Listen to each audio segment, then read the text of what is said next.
10, 9. T-minus 8 seconds. 7, 6, 5, 4, 3, 2, 1. We have ignition and liftoff. Hello and welcome back to the Space News Podcast. My name is Will. And did you know that the United States government funded research on wormholes and extra dimensions? They did. And before I get into that, I want to say thank you to all the space cadets out there for all of your help through the time that I've been doing this podcast. Thank you for all the subscriptions to the podcast. If you really want to support us, subscribe to the pod. And also, if you are interested in articles, you can go to spacenewspodcast.com and read them. And you can also go to social channels, and we are at Space News Pod.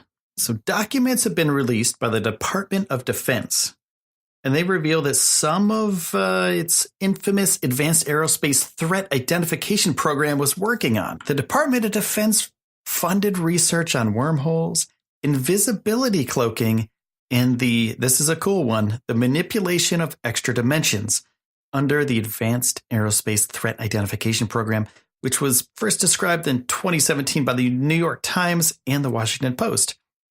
And a couple days ago, on Wednesday, the Defense Intelligence Agency, the DIA, released 38 research titles perused by the program in response to the Freedom of Information Act request by Stephen Aftergood, director of the Federation of American Scientists Project on Government Secrets. So some of these titles include Inertial Electrostatic Confinement Fusion by George Miley, Advanced Nuclear Propulsion for Manned Deep Space Missions by Dr. F. Winterberg, Pulsed High Power Microwave Technology by Dr. James Wells. Another one is called Space Access by Dr. P.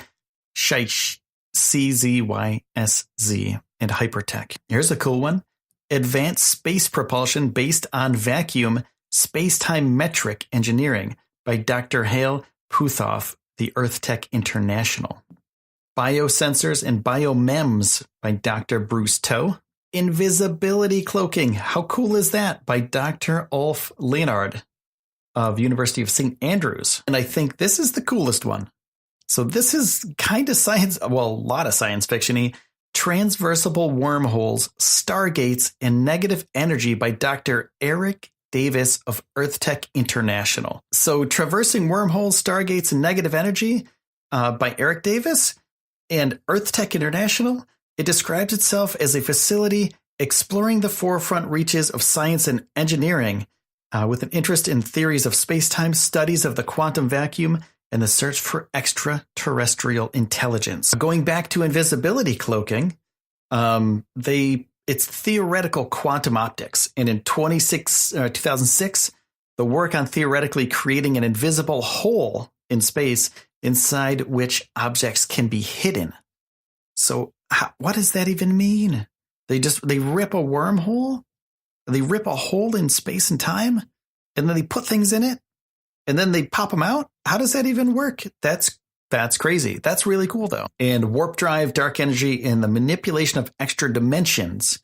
It was by theoretical physicist Richard Obosi, director of the nonprofit Icarus Interstellar, which claims to be researching technologies that will enable breakthroughs in interstellar travel. And in 2009, they were credited as creating an accurate scientific warship design that could hypothetically be propelled through space by manipulation of dark energy. And this Department of Defense budget, it was largely funded at the request of Harry Reid, who was then the Senate Majority Leader, and it was around $22 million between 2007 and 2012. So they had Senate backing of $22 million for a few years. And they had to do some science and engineering to prove that they were worth that money. But we don't really know how these projects were selected and which projects were funded with how much money. All we know is the names of the projects. And it makes you wonder, like, what were they thinking?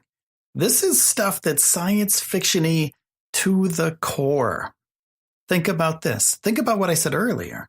You rip a hole in space-time, and you put a ship in it. You cloak it. It's a cloaking device, and then you pop it out. I don't know how that's going to work.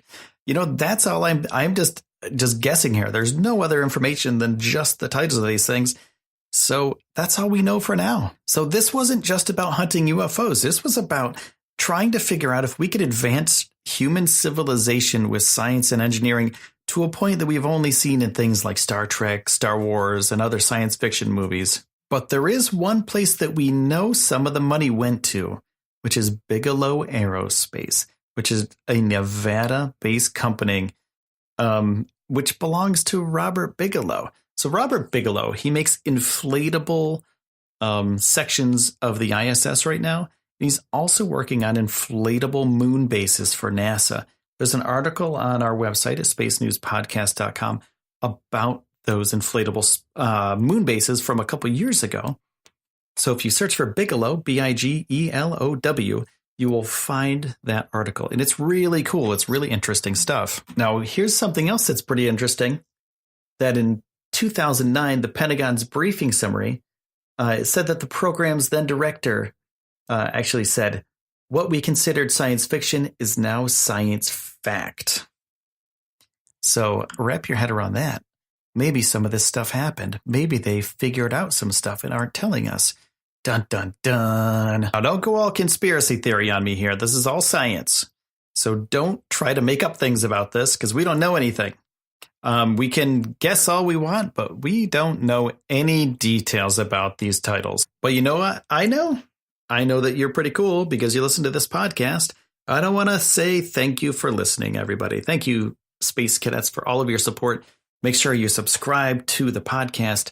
Also, make sure to go to spacenewspodcast.com and search for Bigelow so you can find that the moon base article, which is pretty cool. And also, you can see us on social at Space News Pod.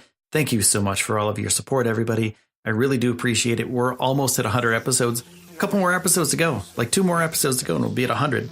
There's some changes to the pod that's going to happen. It's going to make it better, and you will all be stoked.